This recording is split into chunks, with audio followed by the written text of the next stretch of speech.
Welcome to The Coach's Call, a podcast by the Texas High School Coaches Association. In this show, Chris Daly introduces you to coaches across all sports and highlights the positive impact of public schools and high school athletics. Chris will introduce his guest after these messages.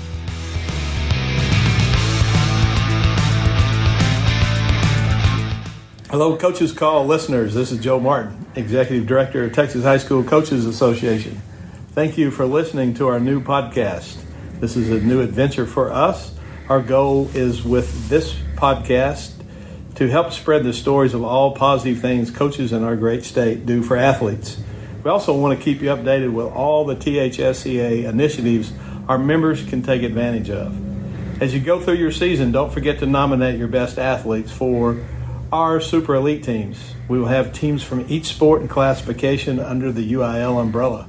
Also, we need your help recognizing the state's amazing assistant coaches and head coaches. As coaches typically don't have a problem recognizing their athletes, but we struggle when it comes to patting ourselves on the back. So let's change it. Make it a priority to help us recognize the great work that coaches do in the state of Texas. Finally, put February 3 on your calendar right now. Saturday, February the 3rd, we will have our annual regional meetings. This is a great opportunity to gather with area coaches, get THSCA updates, and nominate people for THSCA awards. This is open to all coaches of all sports, and it's the perfect way to network with coaches in your area. So go to thsca.com to find nomination forms, deadlines, regional meeting sites, and much, much more. We want to thank all of our coaches for the work they do for students every day. We will continue to support you by helping coaches help kids. Thank you. Have you ever thought about doing your own podcast? It is the absolute best way to grow your brand, spread your message, and build your following. Fresh Media Works can help. We do all the heavy lifting, and you just focus on your message. To find out how easy we can make launching your new podcast, call 713-269-4620 or check us out at freshmediaworks.com. The interviews in this show are brought to you by the Texas High School Coaches Association. THSCA provides to its more than 26,000 members access to the people, events, tools, and resources to help them thrive in the profession, become trusted leaders in their communities, and live balanced and successful lives. The work and sacrifice coaches do every day is vital to the development and success of student athletes. The THSCA supports these efforts. We fight for every coach, provide them with the connections and resources to improve their lives, and help all student athletes throughout the state enjoy lasting success. The mission statement is simply this: to help and serve Texas high school coaches as they work to help and serve student athletes. Helping coaches help kids. For more information on the THSCA, visit www.thsca.com.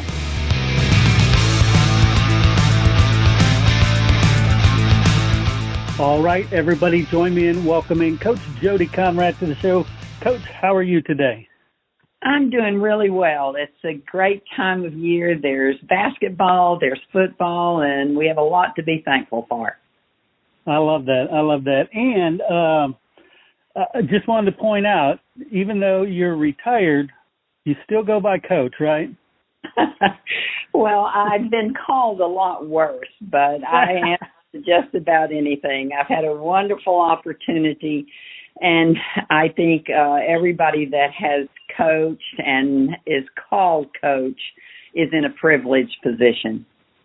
Amen. So let's jump into that. We won't go back so far as to being born in gold plate, but let's talk about your first coaching position, and that was in high school, right? Yes, it was. I grew up playing basketball in a small town, and I assumed everybody had that same opportunity.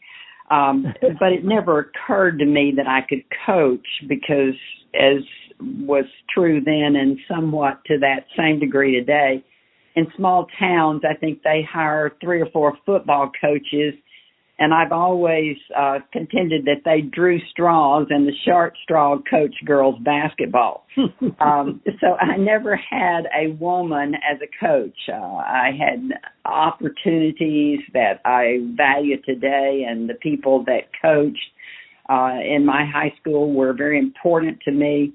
But it was not a career path that I saw for myself because I didn't see anyone who looked like me coaching.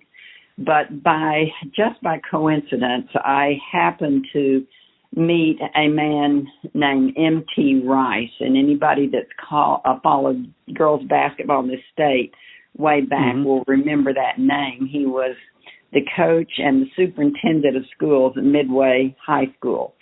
And I had met him when I was at Baylor, and he asked me to be his assistant coach. And that was my first experience and first opportunity to be a coach. Nice. And then, and I guess that's when you were still going to Baylor, earning your master's? Actually, I took a full-time job at Midway High School, again, as assistant coach in Mr. Rice. And then shortly thereafter, I started taking some classes at Baylor, which is where I got my undergraduate degree, with the idea to get a second degree. And again, didn't have a real grand plan, but it all worked out in terms of timing because shortly thereafter, Title IX became a reality, and that opened up a lot of opportunities for women in a lot of different areas. Nice. And you're most well known for coaching University of Texas basketball and volleyball, but you got your start even, I guess, where? Sam Houston State, is that right? Yes, that was my first college experience, and I coached 3 sports and taught 7 activity classes and thought I had the best job in the world. Again, it was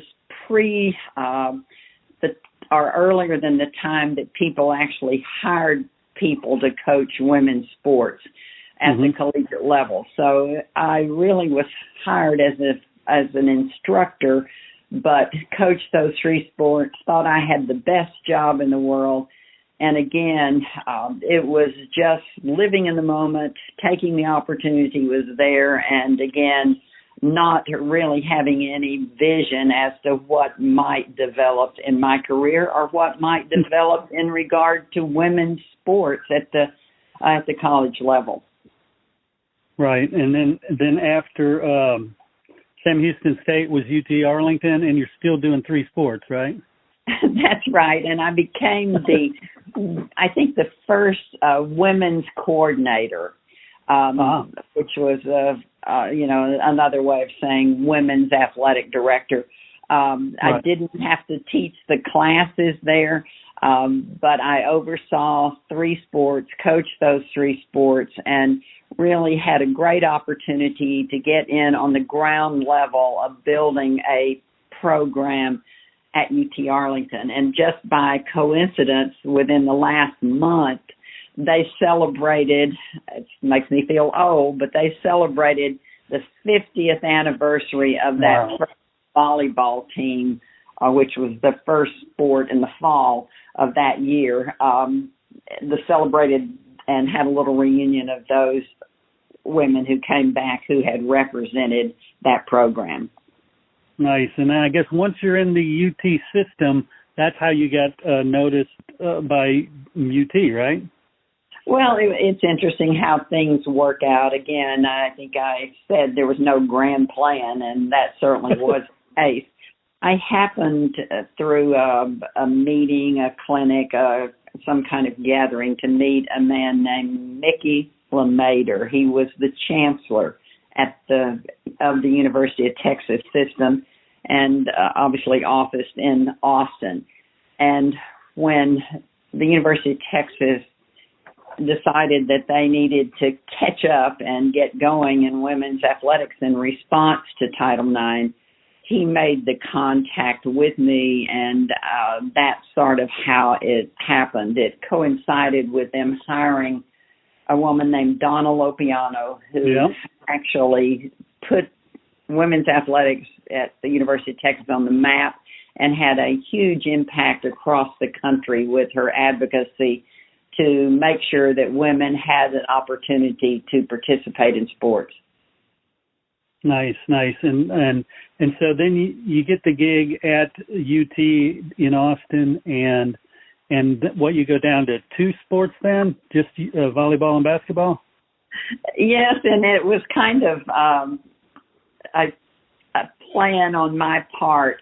It was still pretty forward thinking, or maybe I would say scary, to go into coaching a sport and that's your security, that's your way of moving forward. So because I had experience in both of those sports, I talked to Donna about, let me coach two sports to start out and let's see how that goes, because it's a real leap of faith to think that I don't have any job security, and you have as a model the men's programs where if you don't win, you're looking for a job.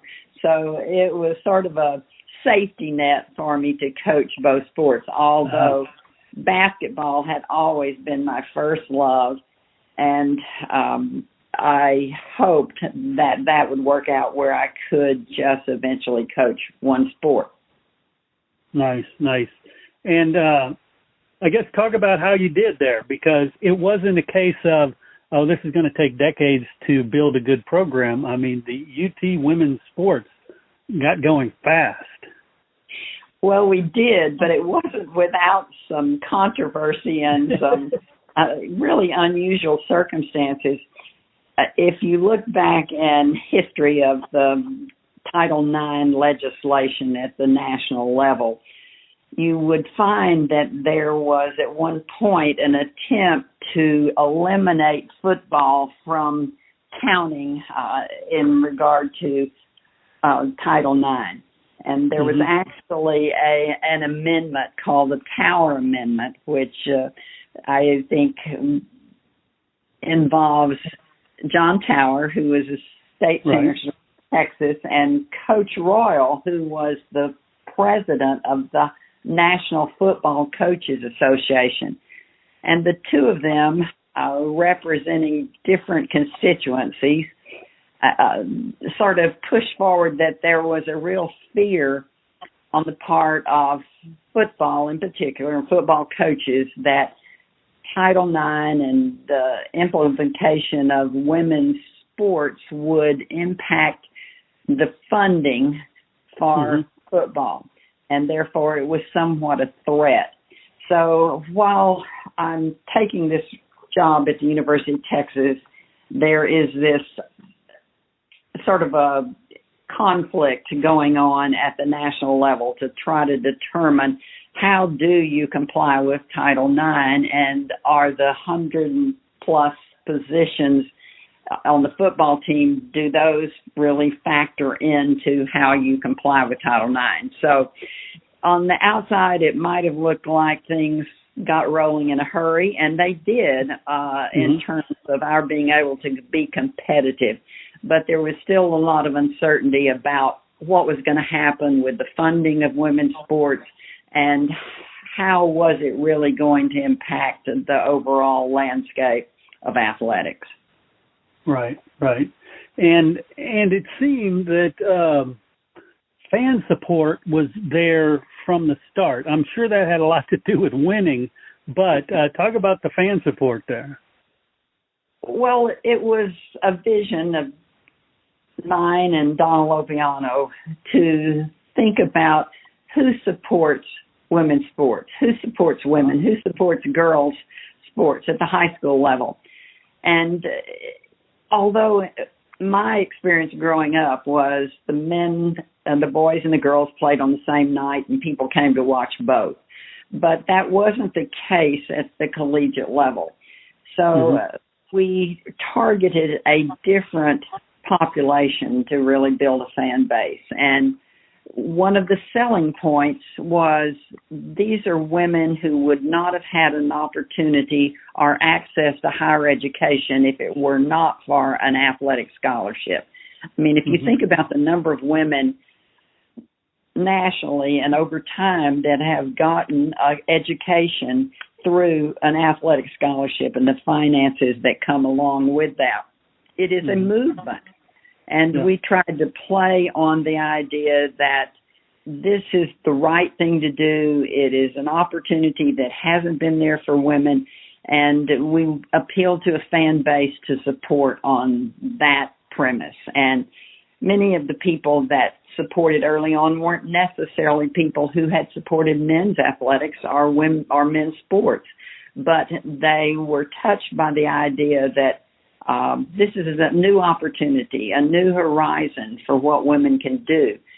And at the same time, Title IX was having an impact in a lot of areas. It was opening the doors to med school and to law school for women where there had been what we now call a glass ceiling, where they had not had widespread access. So building on all of that, I think we were able to build a fan base. And Austin was in a different place than most of the other states across the country. And the high school programs were so important to our building of a successful team and the fan base. There were over 1,200 high schools that played girls basketball. So all of those young women had no opportunity to extend their career during this era. So it was an easy sell. Yeah. The players in the state were so talented. You can go back and look at those first records of the University Interscholastic League championships, and those numbers are mind-boggling in terms of how talented the players in the state were. So building a successful team was just tapping into all the players who wanted to have an opportunity to continue their career, and then building on the fan base by selling how talented these athletes were and how it was going to be really exciting to watch them play and to create a platform for them to show their talent. Excellent. And talk about that. You mentioned all the skill and talent at Texas high schools. So immediately, I assume you went after recruiting Texas athletes, and how did that transition come? It was such an easy sell because, again, I had followed high school basketball. I knew where the outstanding players were, and making contact with them was the easy part, because when you approach them, if you come to the University of Texas, we're going to build a women's basketball program, and you're going to have an opportunity to continue playing. If you think about the players who played then and today, they're passionate about what they do, and they are so appreciative of the opportunities that they've had at the high school level. So an opportunity to continue to do that, to be a part of a team and to showcase their talent, it was a slam dunk. So we built this program, and so many others had a similar story in the state, on almost totally Texas high school athletes. The players then, I contend that there were so many of them that were just as talented then as they are today. There weren't as many, and we sort of overlooked how good those first few years were when we tapped into the Texas high school players. But again, you look at where programs are today, and we had sort of a monopoly because we were a little ahead of the wave. But now if you look across the country at players on all the rosters, you will see a sprinkling of Texas athletes who had that special experience in this state because of the strength of the high school programs. And even through my 30-plus years of coaching at the University of Texas, I knew without a doubt that the strongest high school program and the strongest high school federation was the state of Texas. Nobody can equal what opportunities that young people have in this state and how good the coaches are and how that experience translates to the next level. If you go across the country and recruit, you will find, particularly in women's sports, you might go and say in the high school and say, where's the coach? And they might say, oh, he sells insurance during the day, and he'll come here and coach the team after work. Texas high schools have created a very unique opportunity. And I know there's some battles that are being fought right now to maintain that. And there's no one that's a bigger advocate of what the high school sports programs in this state mean and how important they are. Right on. And talk about the importance of the Texas High School Coaches Association in particular in developing these coaches. Well, I think I alluded to the fact that these are full-time educators who coach in the state of Texas. That's not the case in other parts of the country. They volunteer or they do a real job or what they consider their real job, and then their auxiliary job is to coach a sport. I don't know that there are very many states that have anything that mirrors what happens here. You coach after you are scrutinized as an educator, after you have qualified through training and education to become a teacher, and then a part of that is your coaching responsibilities. So that gives us a leg up. You're an educator first, a coach second, and you cannot, in my opinion, be effective as a coach unless you consider yourself an educator. Right. Cool. And then, 900 career wins. What stands out to you from that?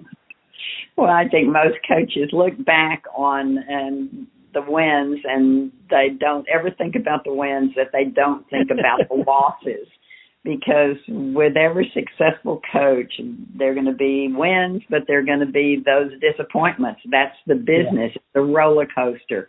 And the highs are really high and the lows are really low. So I had a wonderful opportunity and a great platform to build a program that I think the University of Texas could be proud of. And it was built through those outstanding players. And as you move away from coaching, it becomes less about the wins and the losses and more about the relationships. I think people ask me a lot, do you miss coaching? And I don't have to think about it to say the part I miss the most is practice. I don't miss the games. I certainly don't miss the recruiting part of it, but I miss the day-to-day interaction in the gymnasium, watching young people commit themselves to becoming better, skill-wise, watching them become an important part of a team and watching them come together as a group to do something that they could only have dreamed about as individuals. So, yes, I miss that part of it. And I will never downplay how important those young people were in my lives and thankfully continue to be, because the relationships and the ups and the downs and the things you go through with people on a daily basis, and I think it cuts across other areas just like it does in sports. But I value that greatly. I also believe that we're in a time where the lessons learned and practiced in sports are so important in today's environment, because none of us work in isolation. It's always about how do we fit into a bigger group. Yeah, definitely. And you're inducted in the Women's Basketball Hall of Fame, as well as just the overall Hall of Fame, Basketball Hall of Fame. Talk about the importance of that. Well, I say I'm the answer to a trivia question. Who went into the Naismith Hall of Fame in a class that included Larry Bird? Nice. So to think about how that impactful that was at that point in time, there'd only been 2 women inducted into the Naismith Hall of Fame. Mm-hmm. In Springfield, Mass. And what an overwhelming feeling to go into a class with Larry Bird and so many other distinguished people, and to be recognized for something that I did because it was a passion, because it was what I loved doing, something that I would have done and almost did without any pay early on. So it was an awesome feeling, and I can never downplay how that impacted me personally. But more than that, I think it was the beginning of recognition of women and their role in the development of basketball. And that continues today. Well, and speaking of that, talk about the award that the Texas High School Coaches Association gives out now, the Jody Conradt Award. Talk about how that came about. Well, there are benchmarks, and I've been doing this a long time, and the benchmarks along the way. But I can't tell you that I've received any honor that is more meaningful than that. Why? Because the high school program in this state gave me an opportunity that I didn't know was going to happen. It evolved in a way that I could not have imagined. But the high school program has been the bedrock of what I've been able to do in my career. And fast forward, those Texas high school players, I really tapped into the unlimited potential and the numbers that were in this state and how good they were. So to be recognized by the High School Coaches Association and have my name on an award, there is no higher honor on my resume than that. I was totally surprised, pleased, honored. The emotions that I felt then when I was approached about it, and then sitting through the first banquet where the award was given to Judy Campbell and getting to know her and what kind of person and impact she's had. It's something that I never expected, but I can't possibly express adequate appreciation for. Excellent. Well, Jody, gosh, I want to thank you for sitting down with me, sharing some of your story, and being a part of the Coach's Call by the THSCA, our new podcast, and we're so excited to have you a part of it. Well, I just want to say a special shout out to Joe and that association for embracing women's sports.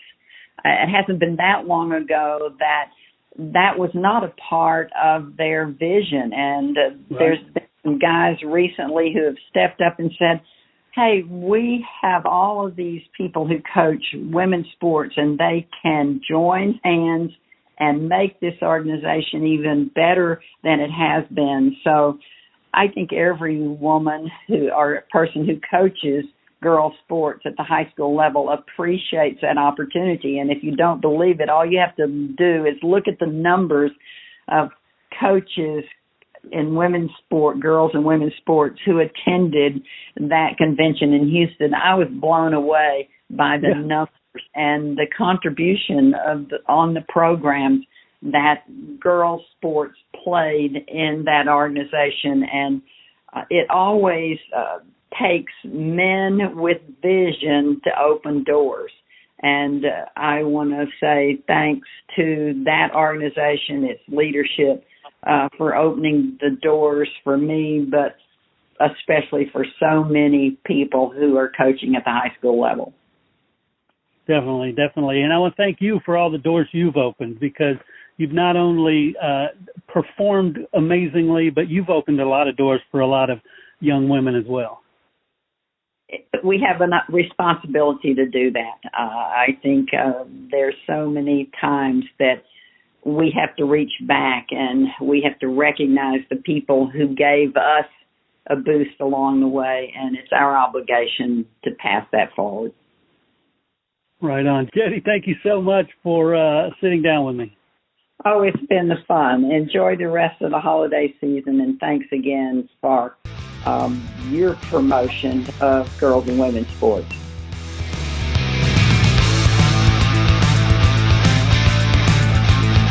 Hey, of course, I want to thank our guest, but I also want to thank you. I want to thank you for giving me what I consider the most valuable thing you can give, your time and your attention. And I know you don't do it to hear me. You hear it for the great messages provided by the THSCA.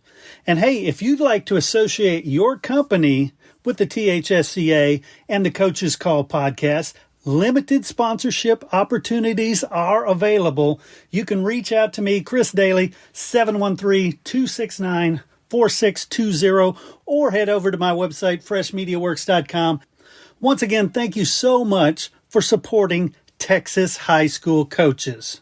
Please share this show out to everybody you can so that we can help share these important messages. Thanks again, and we'll catch you next time on The Coach's Call.